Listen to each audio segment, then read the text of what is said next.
My name is Faith Tatum, and I was 33 the night my own father smiled at me across his father's birthday table and told me I didn't deserve our name. My brother clapped both hands out loud like I'd just lost a game show in front of everyone he wanted to impress.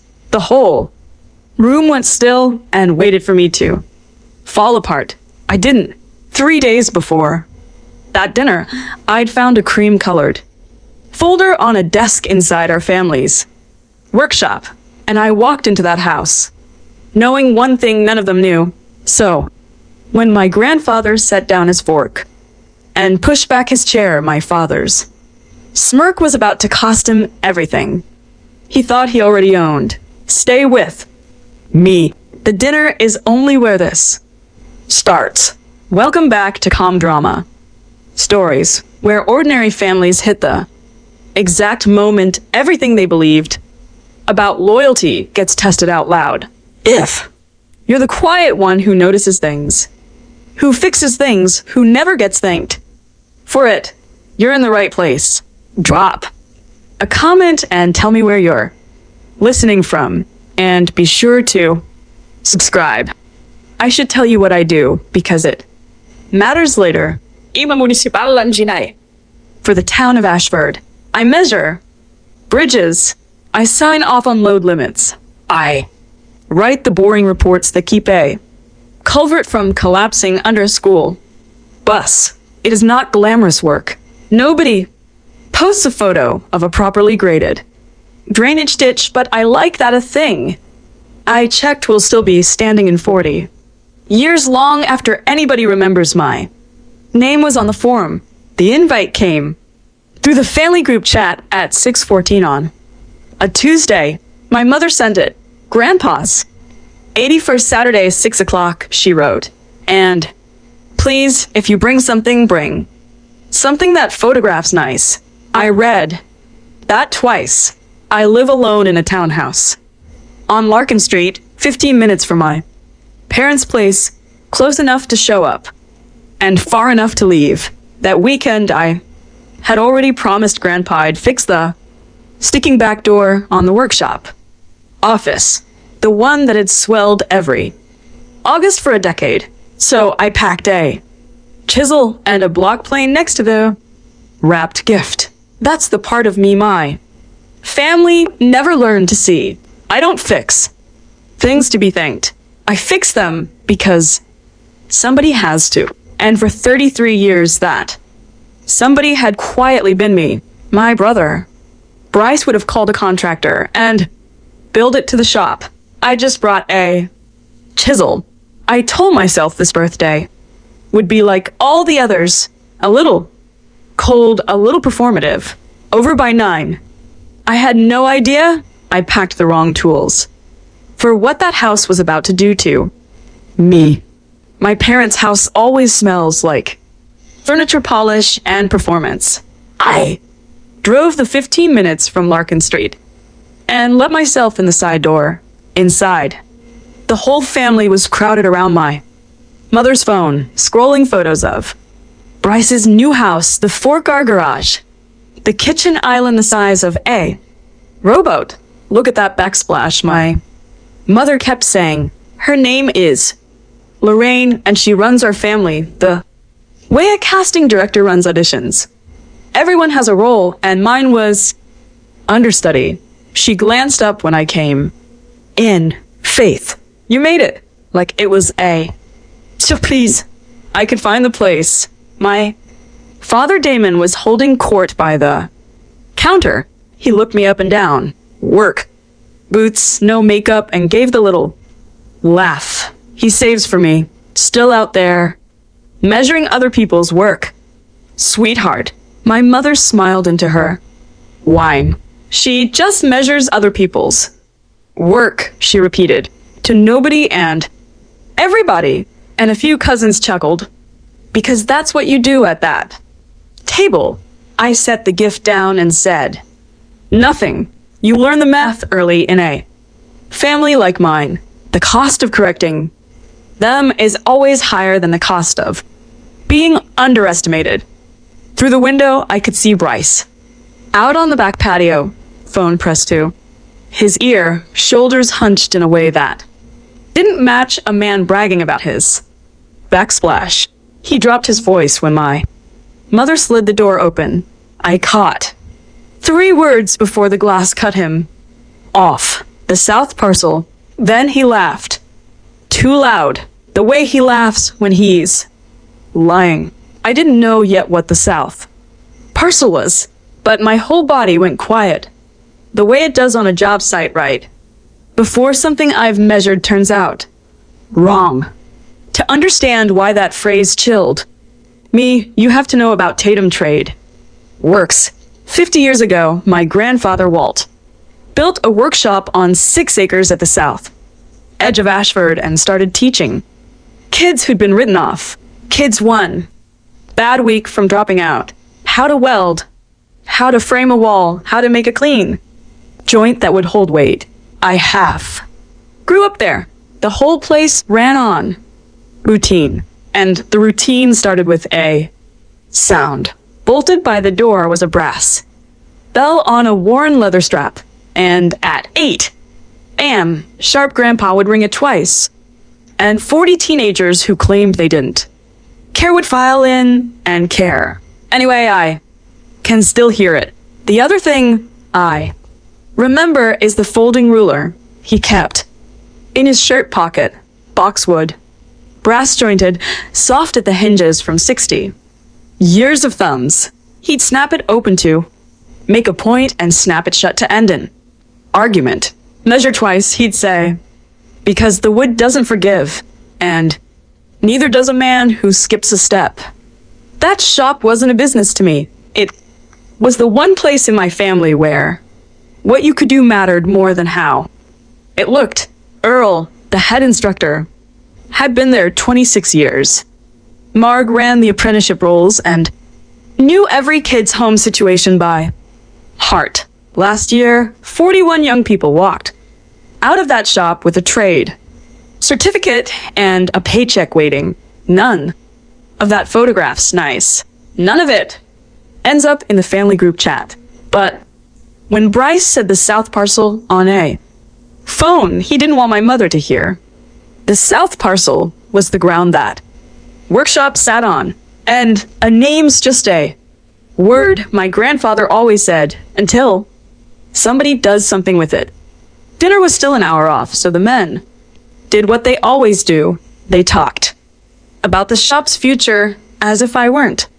Standing 4 feet away, Damon had a glass of bourbon and a theory. Place is a money pit, he said. Walt's too sentimental to see it. Bryce nodded along. Easy. The favorite son agreeing with the favorite parent. 6 acres on the south side, Bryce said. Just sitting there. You know what that's worth now? I asked lightly what they meant by worth. Bryce gave me the smile he gives the cousins. Grown-up stuff. Faith. Don't strain yourself. My father laughed. They moved on. I went to hang my jacket, and Bryce's was already on the hook. And when I lifted mine, a business card slipped from his breast pocket and tipped onto the floor. I picked it up to put it back. Heavy stock, navy print.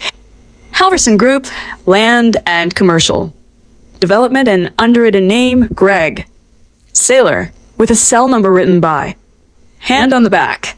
I stood there in the hallway holding it longer than I should have. You don't hire a land developer to refinance a workshop. Snorts, you hire a land developer to make a workshop disappear. I slid the card back into Bryce's jacket exactly as I'd found it, smoothed the fabric, and stepped away.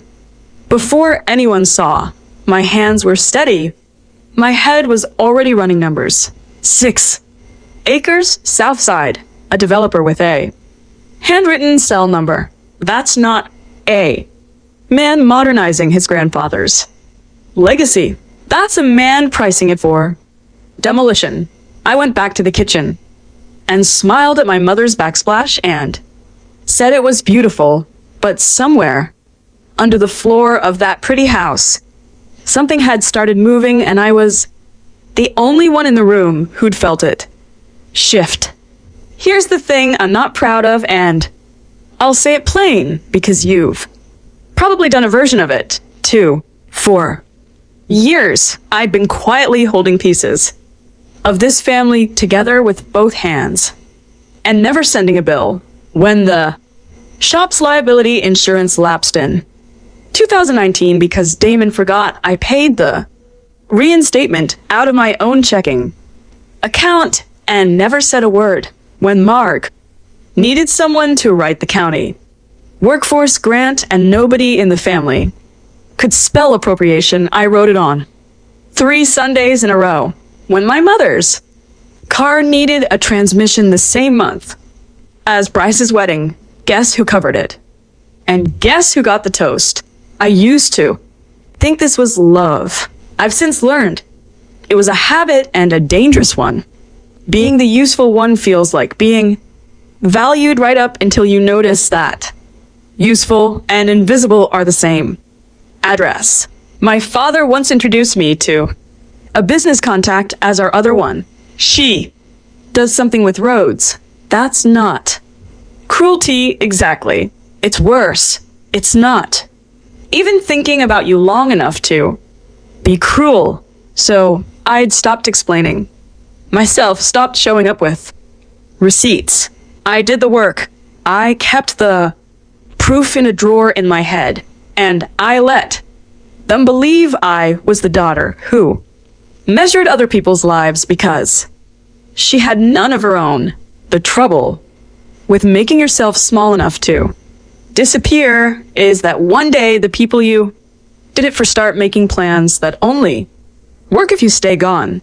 I'd spent 33 years training my family to overlook me, standing in that kitchen with a developer card warm in my memory. I finally understood I'd trained them a little too well. We sat down to eat at 6:40. My mother had done place cards, actual place cards, and mine put me at the corner between a cousin's toddler and the wall. Grandpa was at the head, smaller than last year, his hands trembling a little around his water glass.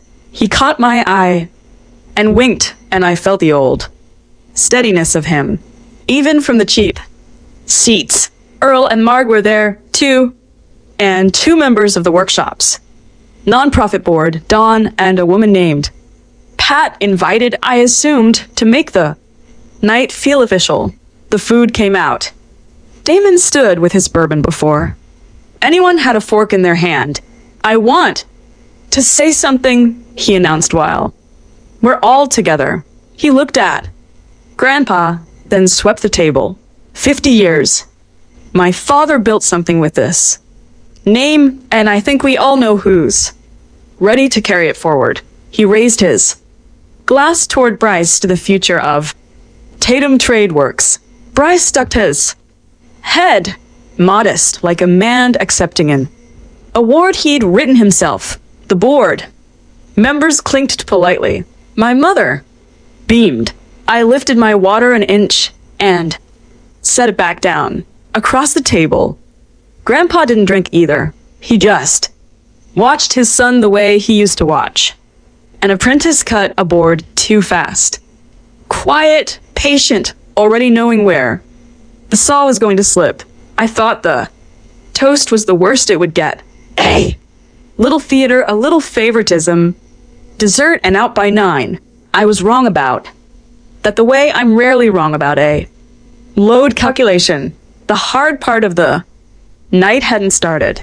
It was 4 sentences away, and my father was the one about to say it. It was Pat, the board member, who said it. Off without meaning to. She turned to me, kind, and asked what I thought about the shop's future since I knew construction. The table's attention swung my way, and my father didn't like it there. Before I could answer, he set his glass down hard. Faith doesn't get a vote on the future of this family, he said. The room cooled, but blinked. I kept my voice even, and said the workshop wasn't only family. It was 41 kids a year. That was the wrong thing to be right about. Damon's face did the thing. It does. The smile that isn't one. You want to lecture me about this name? He leaned across the table toward me, and the whole room leaned with him. You've never built anything. You measure what other people build, and you send them a bill. You're a clipboard faith. You don't deserve to carry our name. And then into the silence, my brother clapped 3 slow times. He actually laughed while he did it, and a cousin laughed too because they were waiting to see what was safe to do. My mother looked at her plate and let it happen, which is its own kind of clapping. 11. People watched to see if I cry. I felt it land. I won't pretend it didn't, but I'd spent 15 years learning that the worst thing you can give a person like my father is the reaction he's performing for. So I picked up my napkin, folded it once, and laid it beside my plate. My hands didn't shake, and in the quiet where my breakdown was supposed to go, I thought about a cream colored folder, 3 days old, sitting in a drawer in my mind. I had not packed a chisel for this, but I had brought something else. There's a particular silence that follows public cruelty, and everyone at that table was now sitting in it. The toddler beside me banged a spoon, oblivious, the only honest sound in the room. Earl had gone very still, the stillness of a man biting down on something. Marg's jaw was tight, but looked like she wished she'd never asked her question. My father, having dropped his bomb, sat back satisfied, already reaching for the bourbon, certain the show was over and he had won it. He expected the next move to be mine, a sob, a stormed exit, the slammed door. That would let everyone agree I was too emotional to matter. I gave him none of it. I took a sip of water. I said, pass. The rolls, please, to my cousin. And she passed them, hands shaking slightly, and I buttered one. You could feel the table not understand. Calm is the one response a man like that has no script. 4. He can drown out shouting. He can dismiss tears. But a woman who butters a roll while you're trying to destroy her in front of the people you most want to impress, that he doesn't know what to do with. I learned a long time ago to stop explaining myself to people who'd already decided who I was. Explaining is begging with better grammar. So I didn't beg. I ate, and under the table my phone sat dark in my lap, and on it 3 days old was a photograph I'd taken in the workshop office at 7:40 on a Wednesday morning. Nobody at that table knew it existed. My grandfather's water glass was steady now. He was looking at me, and the smallest thing moved at the corner of his mouth. Not a smile, a decision. Let me back up to a Sunday when I was 12. Because you can't understand that steady look from my grandfather without it. My parents had a screaming match that summer that I won't get into, and I did what I always did. I rode my bike for miles to the shop to get away from the noise. Grandpa was there alone, sanding a window sash. He didn't ask what was wrong. He just handed me a scrap of oak and the folding ruler from his shirt pocket and said, show me a 4 inches line. I measured it crooked. He didn't laugh. He turned the ruler in my hand, lined up the brass tip, and said, measure twice. The wood doesn't forgive, and neither does a careless man. We spent 3 hours that afternoon, and I cut 1 clean tin on, and when I left, he pressed the ruler back into my hand and said, keep it for next week. The next week, he showed me a name carved tiny into the boxwood near the hinge. F. Tatum Dunn with a marking knife in his shaky old hand. So you remember it. Yours to use, he said. Bryce never came. On those Sundays, he was 14 by then, and the shop for him, he wanted whatever, was easy and loud. While I was learning that a joint either holds or it doesn't, my brother was learning that being the son was a full-time job that paid in advance. The shop taught me to measure before I cut wood, and later decisions. And later still people, my family, thought that made me small. They thought, a woman who measures is a woman who can't build. They never once considered the other thing about a person who measures everything. She always knows before anyone else does exactly what. Doesn't fit. The dinner is where this story lands. But the wire that pulled it tight got strung 2 weeks earlier at my actual job. A rezoning application crossed the planning desk for the south side of town, filed by an LLC I'd never heard of. Cooper Ridge Holdings. The parcel number caught my eye because I'd surveyed near it for a stormwater study. It was the workshop's 6 acres. I pulled the county deed that afternoon, the way I'd pull any record. No permission needed because it's public. The land sat inside a trust, and the trustee of record was Walter J. Tatum, my grandfather, not Bryce, not Damon. So whoever filed that reason zoning would eventually need an owner's signature to close anything, and the only owner was an 81-year-old man. Then I found the field notes attached to the file.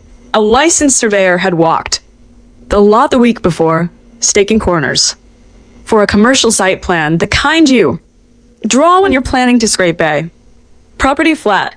I drove out to the shop that evening, casual, told Earl I was checking the gutters. 2 orange survey stakes sat in the gravel by the lumber shed, fresh ribbons still bright. Somebody was measuring my grandfather's land to take it apart, and they hadn't told my grandfather. I want to be clear about what I did and didn't do because I've replayed it 100 times. I didn't have proof of who. I didn't have the authority to stop a private deal because I wasn't the owner. Only Walt was. What I had was a public record, a survey stake, and a brother who'd said 3 words on a patio. So I did the only thing the situation actually let me do.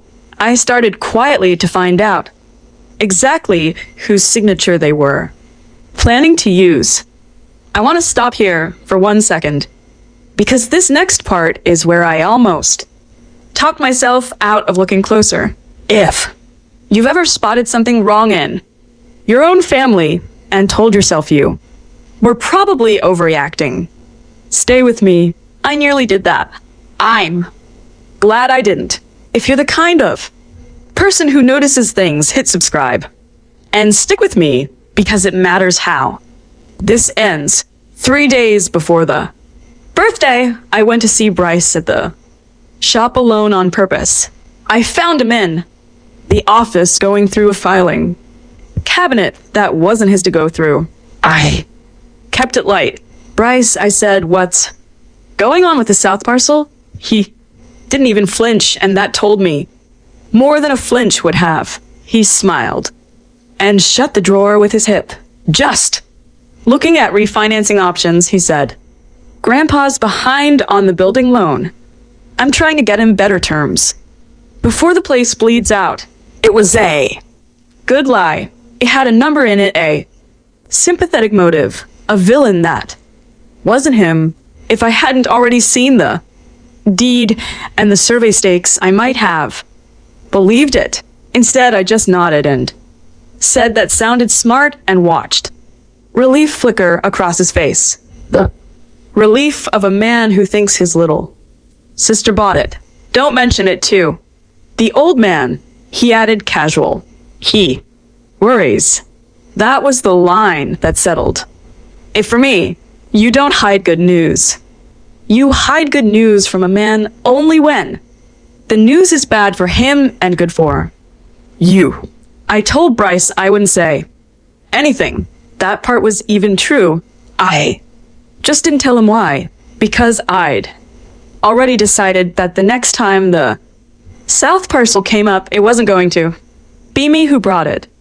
So I tried gently to warn my grandfather. I drove out to the shop, too. Days before the party with coffee, the way I had 100 times. He was in the office chair reading, glasses down his nose, and he looked older than I'd let myself notice. Hands trembling around the mug, a beat slow to follow what I said. I didn't want to scare him.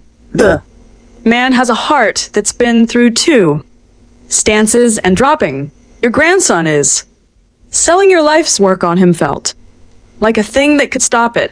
So I went sideways. I asked how the building loan was doing. He waved a hand. Damon handles the money side now, he said. Bryce, too. Let the boys carry it. I asked carefully if anybody had talked to him about the land. He looked at me a long moment, and then something in his face just closed. It's all in good.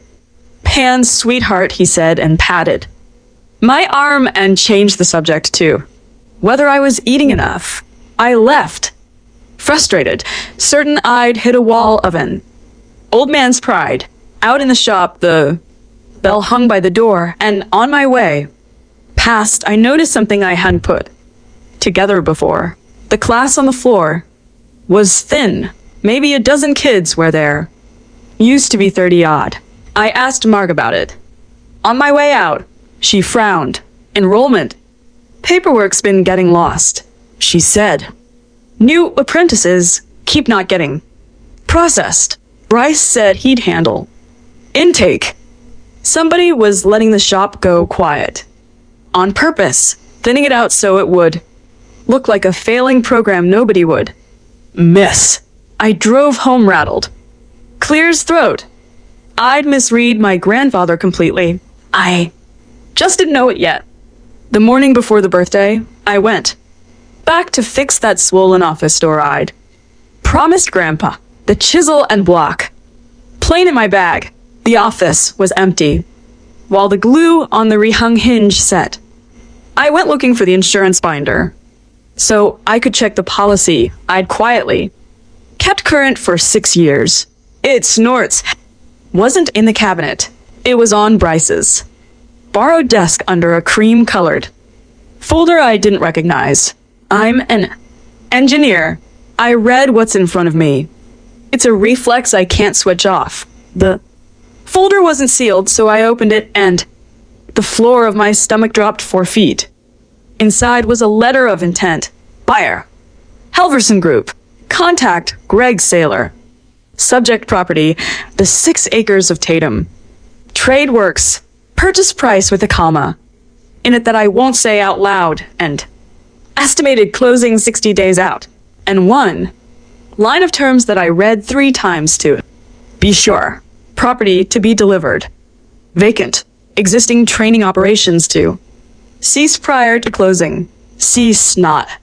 Relocate, not modernize, cease. And at the bottom on the signature, line under, seller's representative, was my brother's name in his own looping hand. Bryce W. Tatum, already signed. Clipped. To the inside cover was a sticky note in his handwriting. Dad on board, me W. Before the party, I stood in that quiet office with the smell of fresh wood glue and understood the whole machine at once. They weren't refinancing anything. They were going to dissolve the program, push out the kids, hand Bryce a payday, and they needed 1 signature to do it. An 81-year-old man's gotten before the party while everyone was warm and distracted and grateful. I took out my phone. I photographed every page. Then I put the folder back exactly as I'd found it. I sat in my truck in the gravel lot for 10 minutes and just breathed. The Bell hung by the shop door in the side. Mirror, and I kept looking at it. 2. Rings of mourning for 50 years. 41 kids. Last year with a trade and a way out, and one line on a sticky note. Need W before. The party. That phrase reorganized. Everything I thought I'd seen for a month. The thin classes weren't neglect. They were staging, making the place look dead so nobody would mourn it. The refinancing lie wasn't about the building loan. It was cover so I wouldn't look too hard before the ink dried. And the birthday dinner wasn't a celebration. It was the closing table. They get my grandfather soft and surrounded by family slide some paper. Under his hand between the cake and the coffee, a resolution naming the boys. Chorestees so they could move the land. Without him, I'd guess. And call it taking the burden off him. I thought about charging back into that office and confronting Bryce right then. I want you to know I considered it, but I made myself do the thing the shop taught me. Measure first.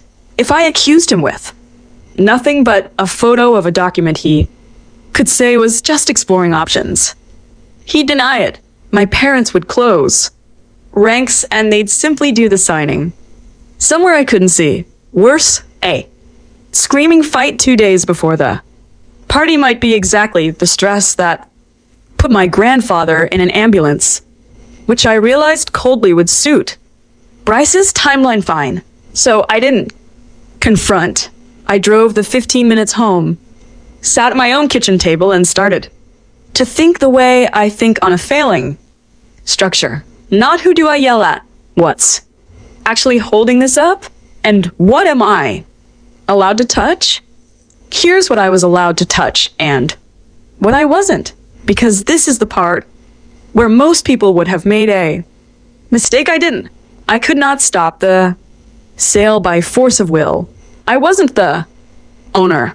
The land sat in my grandfather's trust, and only he could sell it or refuse to. If he signed confused, pressured, or simply trusting his son, the deal was legal, and I'd have no standing to undo it. I couldn't freeze a private negotiation. I couldn't outvote my father in his own family. Going to Grandpa with the folder risked his health and might still fail if Bryce got to him first with a softer story. Every direct road was blocked by something outside my control. Ownership, his heart, the calendar. So I stopped looking for a way to fight the sale and started looking for a way to make the land not worth buying. That's a different problem, and it happens to be the exact problem I'm trying to solve. A developer doesn't want 6 acres. A developer wants 6 acres he can scrape flat and build on. Take away the second thing, and the first thing stops being a deal. I couldn't change who owned the land, but I might be able to change what the law would let anyone do with it. And as it turned out, I didn't have to start from zero, because a year and a half earlier, for reasons that had nothing to do with any of this, I'd already begun the slow, boring paperwork that could save the place. I just had to finish it before 60 days ran out. I couldn't stop a sale I didn't own, but I could make that ground impossible to gut. 18 months before any of this on my own time, I'd started an application to get the Tatum Workshop buildings listed as a local heritage site. There was no scheme in it. I'd been doing a survey of pre-1980 structures for the town's historic inventory, and I'd stood in that shop where I learned to cut a tenon and thought simply, I don't want this to vanish someday. So I'd open a file.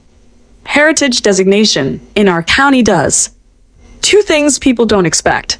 It restricts demolition and exterior alteration, and when it's paired with a state workforce heritage grant, the kind that funds trade programs in historic Buildings, it carries a use covenant, except the grant money and the property has to keep operating as a vocational training site for 20 years, or the owner repays every dollar with penalties.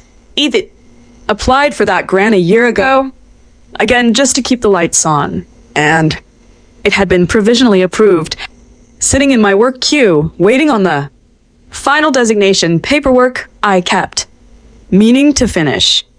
After I saw that folder, I finished it. I drove to the county office the next morning, walked the last forms through myself, paid the recording fee, and got the designation entered into the public record with the covenant attached. Properly, openly, every signature. Legitimate, nothing hidden. It went on. The books the day before the party. I didn't do it to win anything. I want to be honest about that, because the part that still gets me is that I almost didn't bother.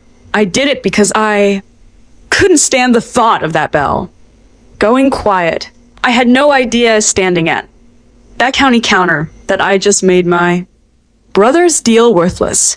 I only found that out later. So did he. Now back to the party. But you needed all that to feel what was actually happening under the place cards. The day before Bryce had moved his timeline up. I knew because my mother let it slip in. The group chat, pleased with herself. Bring the good pens Saturday. Your father has some family business to take care of with Grandpa. Good pens for A. Birthday. I learned later from Marg that Bryce had told the board the same week that the program was winding down and they should prepare for transition, softening the ground so two board members would nod along instead of object. And my father had been working Grandpa for a month the way he works. Everyone with the patient erosion of A. Dripping tap. You shouldn't have to manage all this at your age. Dad, let us take the weight off you. Signed here so. The boys can handle the headaches. It sounds like love if you don't know the Mum. It's how he's always taken things. Never a grab. Always a favor. They were going to do it at the dinner because A. Dinner is the perfect cover. Lots of warm witnesses. An old man who won't make a scene in front of his grandchildren. Some paper naming Bryce A. Corusty slid across the table between the toast and the cake, framed as a kindness. Whatever it took to let the boys move the land without Grandpa having to lift a pen again. By the time anyone read the fine print, the South parcel would be Cooper Ridge Holdings. Problem. And the bell would be an A. Scrap pile. They had it all arranged. The good pens were coming. The board was prepped. The only thing they'd failed to account for sat at the corner of the table, between a toddler and the wall, buttering a roll with a county recording.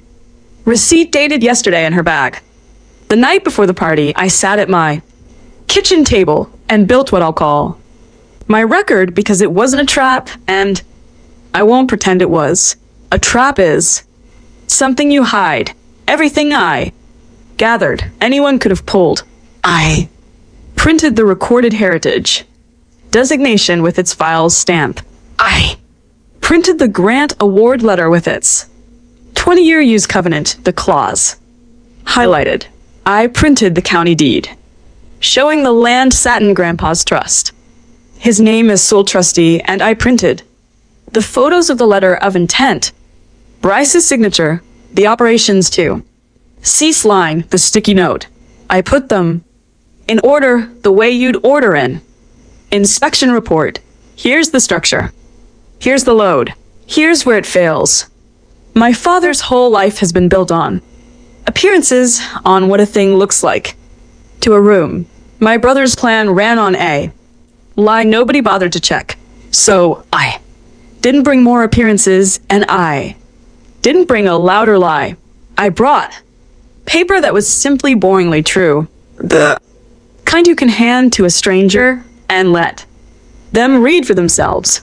That's the difference between how they fight and how I do. They shame you in front of people. I let people read. They manipulate a confused old man in private. I put the facts on a public record any clerk could confirm. I wasn't building a weapon to hurt my family. I was building a record so that when the moment came, the truth wouldn't need me to raise my voice for it. I slid the pages into a plain envelope and set it by my keys. Then I went to bed, and for the first time in a month, I slept the whole night. The measuring was done. Quick thing before the dinner everyone's been waiting for. People kept telling me to stay quiet and keep the peace. Maybe you've heard that line too. Here's what I learned. Keeping the peace and protecting what's right are not the same thing. And a family that only stays calm because one person keeps swallowing the truth isn't peaceful. It's just quiet. If that lands for you, leave a comment. I read them. Now, the party. I got to my parents' house early, and walking up the drive, I passed the open garage and saw my father alone in there. He didn't see me. He was standing in front of an old photograph hung on the pegboard. Him at maybe 19, lanky, standing next to Grandpa outside the brand new shop. Both of them squinting in the sun. Damon was just looking at it, and he said, "Load to." Nobody. 50 years standing next to him. Never once was him. For a second I saw the whole sad architecture of my father. A man who'd inherited a great name and never built a single thing to deserve it. Terrified that when the old man died, there'd be nothing left of Damon Tatum but the word on the sign. I almost felt for him. I want you to know I'm not made of stone. I stood there and felt the pull of it. Then he caught my reflection in the window glass and turned, and whatever softness had been on his face curdled instantly into contempt. "Don't you dare pity me," he said. "Go help your mother." And just like that, the man who'd been human for 3 seconds was gone.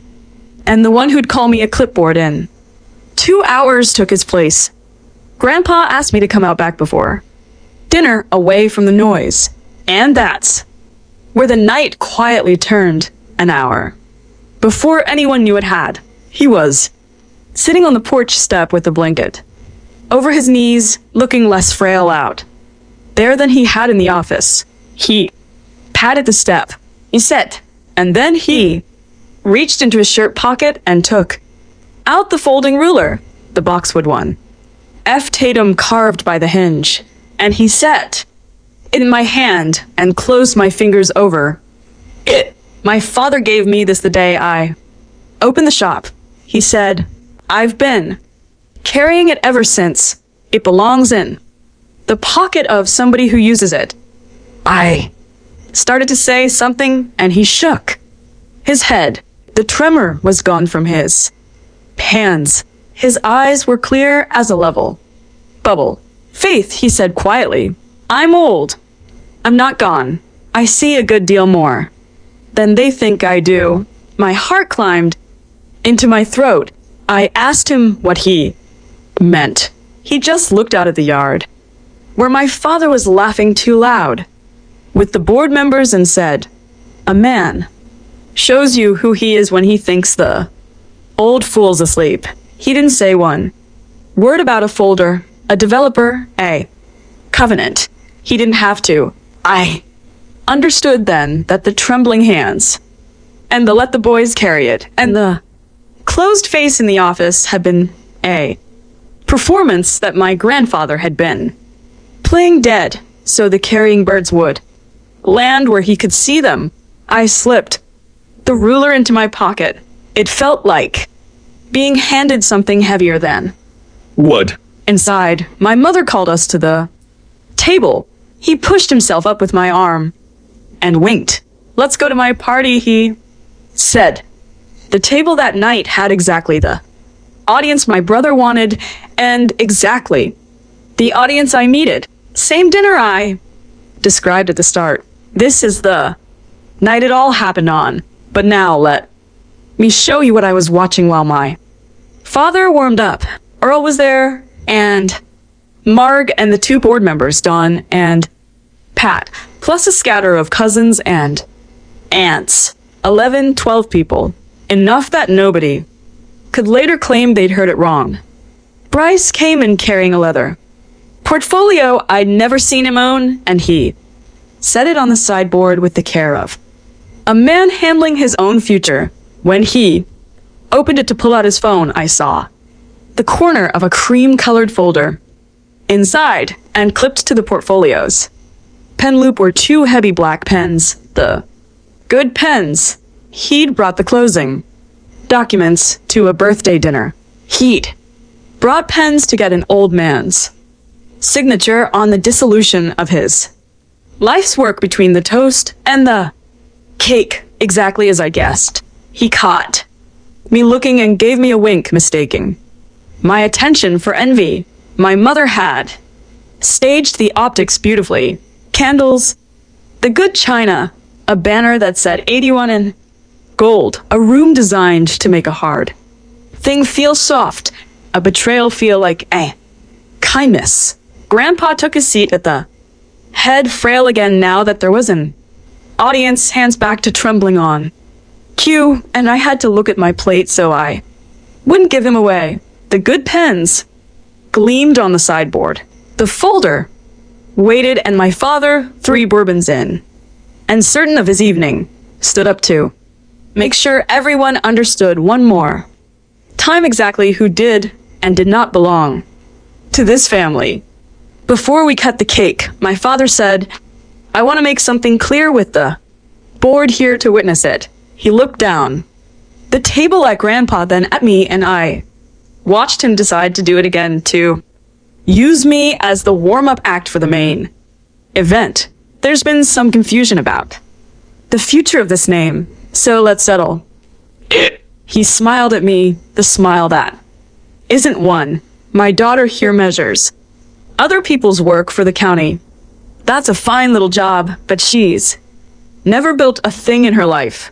She doesn't get a say in this family's legacy because, frankly, and here he spread his hands to the room like a man delivering good news, she doesn't deserve to carry our name. And Bryce clapped again, slower this time, savoring it, and 2 cousins joined in because the favorite son had set the tempo. My mother dabbed her eye like she was the one being brave. While the clapping was still going, Bryce reached to the sideboard, lifted the cream folder from his portfolio, and slid it down the table to rest in front of Grandpa, with one of the good pens laid across it. Speaking of the future, he said warmly, Grandpa, while we're all together, there's just a couple things here that would take the weight off you. Whenever you're ready. It was perfect. You have to admit the shaming and the signing in the same minute. The room, full of witnesses too polite to interrupt. The old man cornered by his own birthday. They thought the applause was the sound of winning. I sat very still and felt the ruler in my pocket, and I let them have their last good moment. Then I set my napkin beside my plate and quietly said before anyone signs anything, I think Grandpa wants to say something first. My voice didn't rise. That's the part I'm proudest of looking back. I didn't take my father's bait, didn't match his volume, didn't give the room the meltdown it was braced for. I just laid the ruler on the white tablecloth in front of me, boxwood against linen, where Grandpa could see it, and I folded my hands, every head turned. Bryce's smile flickered. Confused. Not yet. Worried. The way you're confused when a tool you've used 1,000 times doesn't do the thing it always does. My father frowned at me, irritated that the Clipboard had a voice tonight. Faith. Sit down. This doesn't, but the room had. Already swung toward the head of the table because that's where the energy in. Any family actually lives, and they could all feel it move. Grandpa sat down.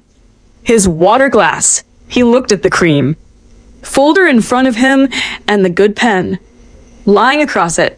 And then he looked slowly around his whole family, at Damon, at Bryce, at the board members, at the cousins with their hands still warm from clapping. He took his time, and old man is allowed to take his time at his own birthday. And then my grandfather, the one who'd been trembling and vague and letting the boys carry it, the one everybody at that table had quietly written off the same way they'd written me off, put both hands flat on the table and pushed himself up to standing. The blanket slid off his knees. He stood straight, steadier than my father. 3 bourbons in, and the room went so quiet I could hear the candles. For a moment, he didn't say anything. He just stood at the head of his own table, 81 years old, and let the whole room understand that the frail man had been a costume. My father's irritation curdled into something more careful. Dad, he started. Sit down. You don't need to. Grandpa raised one hand, not even high, and Damon stopped. That's a kind of authority you can't buy or inherit. You build it over 50 years, 2 rings of a bell at a time. He looked at me, and the corner of his mouth moved. That decision I'd seen at the first dinner finally arriving in full. Then he turned to my father, and he spoke, and his voice did not shake at all. Damon, he said, you told your daughter she doesn't deserve to carry our name. He let it hang there. You said it twice now in my house. At my table, he picked up the folding ruler from in front of me, the one with F. Tatum carved by the hinge, and he held it up so the room could see it. Fine. A. Beat. Then shall carry mine and everything that comes with it. For 1 full second, nobody moved. Then I watched my brother's smile come off his face like paint under a heat gun. Not slowly, all at once, because Bryce, unlike my father, was quick enough to do the math in real time. Grandpa's name, Grandpa's trust, Grandpa's land, everything that comes with it. And he understood before anyone else at that table that something he'd thought was already his had just walked out the door. No, Bryce said, half rising, the warmth gone out of him entirely. No, Grandpa, you can't do this to me. Can I? Grandpa said, and there was no cruelty in it, just 50 years of patience. Reaching its end, he sat back down. Slowly, deliberately, a man who decided the standing part was over and the truth-telling part could be done from a chair. Sit down, Bryce. You too, Damon. You're going to want to hear this with your weight under you. They sat. The whole table sat the way a class sits when the bell rings. I'm old, Grandpa said. I've let the 2 of you believe I'm something more than old because I wanted to see what you'd do with the room when you thought the old man couldn't read it. A surveyor walked my land last month. I watched him from the office window. I get the mail. Damon, I see the filings I knew about Cooper Ridge Holdings before either of you said the words at my table. Bryce had gone the color of putty. Grandpa, that's not, don't. Grandpa didn't raise his voice. He lowered it, which was worse. Don't lie to me at my own birthday. You've done enough of that. This year, he reached out and put 2 fingers on the cream folder Bryce had slid him, the one with the good pen lying across it, and he turned it around so the table could see the cover. You want me to sign this? Let's all look at what you brought to my party. He opened. It slid out the letter of intent and read aloud, unhurried. The one line that mattered. Property to be delivered. Vacant. Existing training operations to cease prior to closing. He set it down. Cease, he repeated, to the board. Members to the cousins to my white-faced mother. Not relocate, not improve. Cease. My grandson signed an agreement to sell the ground out from under 41 kids and end the program his great-grandfather started. And he came here tonight to slide it under my hand, between the toast and the cake while his father warmed you all up by telling my granddaughter she's not really family. Now, he folded his hands. I've known about this for 2 months. And 2 weeks ago, I put my whole estate, this trust, and that shop into Faith's hands. It's already done. It's already signed by me. Damon found his voice first, and it came out ugly. You senile old. He caught himself in front of the board, swallowed. It tried again, reaching for reasonable. Dad, she manipulated you. She's been planning this. She got in your ear. She didn't say a word to me, Grandpa said. That's how I knew to trust her. Then he looked at me, and he did the thing he'd never once done in front of the family. He asked my opinion. Faith, they'll want to take this to a lawyer Monday and try to sell anyway. Tell them what they'll find. So I told them calmly, the way I'd read a load report to a contractor who didn't want to hear his beam wouldn't hold. You can take it to whoever you want. I said, it won't matter. 18 months ago, I started the paperwork to have the workshop buildings entered as a local heritage site. I finished it Thursday. It's recorded with the county. Anyone here can pull it Monday morning. Bryce was shaking his head, not following.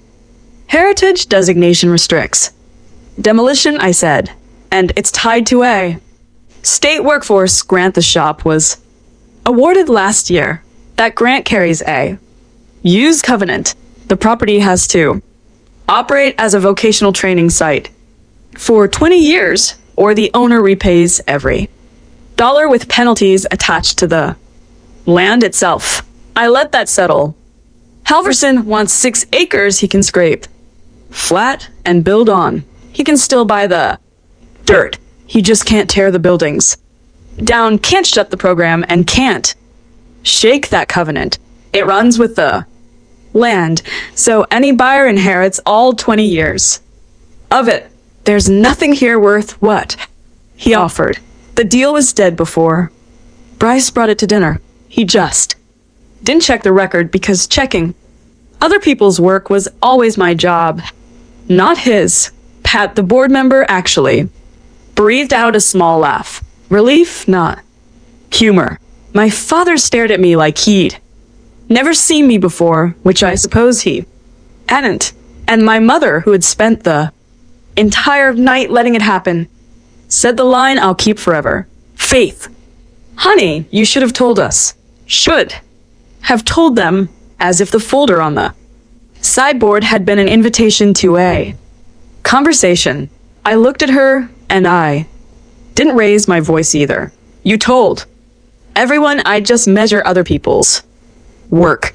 I said, turns out measuring other people's work is exactly what saved yours. That's when the room my father had built came down on him, and not one part of it was my doing. They did it to themselves, out loud in front of every witness they had invited to admire them. Damon stood so fast his chair went over backward.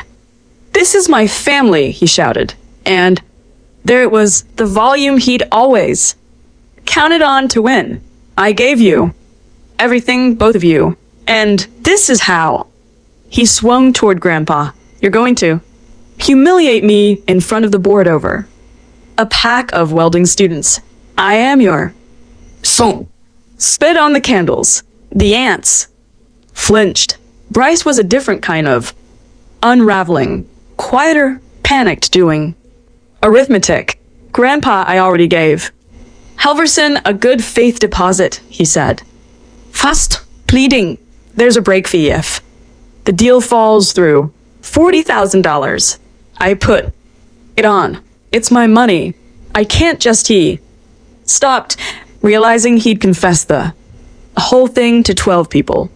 My mother started to cry, the practiced kind, reaching for Grandpa's sleeve. Dad, you're confused. You're not well. This child has turned you against your own. So, 3 of them all going off at once, each in their own register. Rage, panic, performance, and the strange the thing I want you to hear is that I felt no urge at all to join them. I didn't shout. I didn't gloat. I didn't even stand up. I sat at the corner of the table where they put me between the toddler and the wall with my grandfather's ruler in my pocket, and I watched the people who'd spent my whole life telling me to calm down, lose every shred of theirs. My father pointed a shaking finger across the wreckage at me, looking for the reaction he'd been trying to wring out of me for 33 years. I gave him the same thing I'd given him at the start of the night. I picked up my water. I'm not raising my voice, I said. I don't need to. The paper already did. The board settled it without a vote. Don pushed back from the table and said, plainly to the whole room, Walt, the program's not winding down. Not while I'm on this board. Pat nodded and added that she'd be calling Marg Monday to fix whatever had been happening to the enrollment paperwork. Earl, who'd said nothing the entire night, finally spoke, looking right at Bryce. 41 kids last year, he said, you were going to sell their floor out from under them for a garage upgrade. He didn't say it loud. He didn't have to. The cousins who'd clapped were staring at their plates, now doing the quiet recalculation people do when they realize they applauded for the wrong side, and my father, for just a moment in the wreck of his own party, looked across at me with something that wasn't rage. It was the garage face again, the man at 19, squinting next to his father, afraid of being nothing. For one breath, I thought he might say the true thing. Then his jaw set, and he chose the only move he's ever known. You did this, he said to me, low and hateful. You split this family. Not I'm sorry, not you were. Right. Just blame. Reaching for the door. On his way down, Grandpa heard it. He picked up his fork finally and cut into the cake nobody had served. No, he said mildly. She's the only one who held it together. Nobody clapped this time. The Halverson deal died the following week, exactly the way I'd told them it would. Greg Saylor walked the moment his lawyer pulled the heritage record, and Bryce was left holding the $40,000 break fee he'd guaranteed with money he didn't have, a number he now gets to explain to his wife and his bank, not to me. My father stepped back from the shop entirely. There wasn't a role left for a man whose only job had been carrying a name that no longer answered to him. My mother sends the occasional group text about how we're all still family, which is true in the way a foundation crack is still part of the house. As for the workshop, it's still there. The designation held, the grant cleared. Marg got the enrollment fixed by the end of the month, and the spring intake came in at 36, the biggest class in 4 years. Grandpa had already signed me in as successor trustee 2 weeks before the party. The next Tuesday, we sat down with his lawyer to record the amendment, hand over the files, and walk me through the duties. No theater, just a handshake, and I run Tatum Trade Works. Now, I still have my day job measuring bridges. I just spend my Saturdays at the shop. And every morning at 8 o'clock, I do the thing I watched my grandfather do my whole childhood. I take the worn leather strap by the door and I ring the brass bell. Twice and 3 dozen kids who swear. They don't care file in and care anyway. The folding ruler lives in my shirt. Pocket now. F. Tatum by the hinge, soft. At the joints from 60 years of better thumbs than mine. People ask why I didn't just confront my brother the day I found that folder. March in and have it out. I tell them the truth. You don't win against people like that by being louder. You win by being right where they can't argue with it on the record. In the daylight with the receipts already filed. I want to be clear that I didn't slam every door because revenge that eats you isn't revenge. It's just a slower version of losing.